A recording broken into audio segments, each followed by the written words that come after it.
What's going on, guys? Welcome back to Premier Auto Detailing in Kingman, Arizona. Today we have a 2010 Jeep Wrangler 4-door.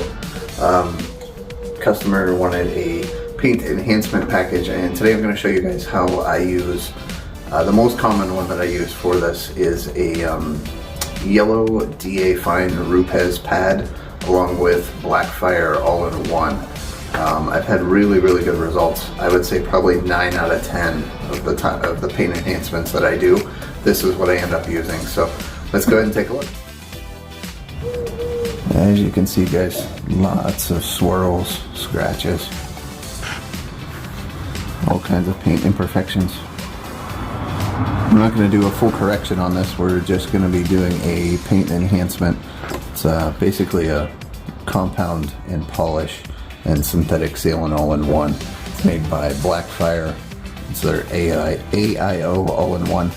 I've had really good results with it, and we'll get set up and see how good we can make this look.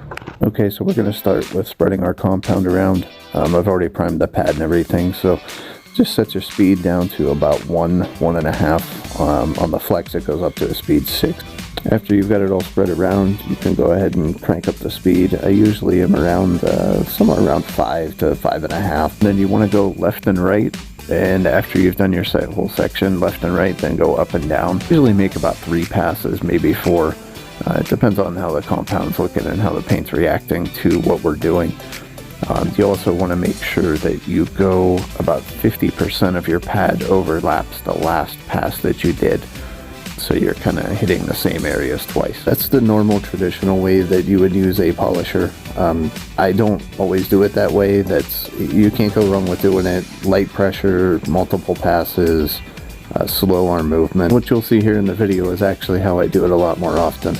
I'll spread it around, do 1 or 2 light passes, and then usually pulling the polisher towards myself, I will do moderate to heavy pressure, a little bit faster arm speed, probably twice the speed, pulling down pretty heavy, and then 1 light pass with almost no pressure exactly up where I came from, move over and do the same thing. I don't do this all the time, but I do find it useful if I'm trying to get a little bit more cut. I'm using a pretty light duty pad as well as a compound that doesn't have an immense amount of cutting ability, but when you do it this way you do definitely get a little bit more aggressive of a cut out of it and really good results. And the light pass right after is really just spreading the sealant around. It's one of the reasons that I really enjoy working with the Blackfire is that it leaves a really nice, good glossy sealant on top of it to protect the paint after. When you do it this way, you're getting 3 steps done all at the same time, and that's the goal. That way we can keep the cost down for the customer, but their paint still looks really good and has a great layer of protection on top.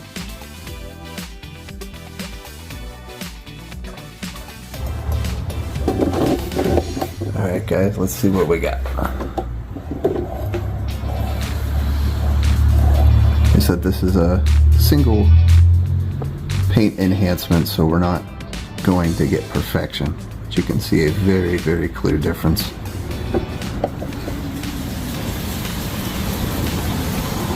See, we removed probably about 85% of the swirls, lightened up some of the scratches. There's quite a bit, but not every customer, not every car gets a 2-step paint correction and ceramic coating, so we do what fits the customer's budget and what they want us to do. Another good tip that's really important is to make sure that you keep your pad clean. You can use a pad polisher, you can use one of the pad scrubs, they have the little brush. You can use air to blow them out, you can just soak them in a bucket, clean all of them later. But you really need to keep them clean, keep the pores clean, otherwise they get clogged up and they just don't work efficiently anymore, and you're going to spend way more time getting lesser results. As always, if you guys enjoyed this video and maybe you learned something, leave a comment down below. Let me know what you think, how you like to do things, or what type of chemicals or process you use. And hit that like and subscribe button. That way you'll get notified and you'll see our future upcoming videos and giveaways. And of course, thanks for watching.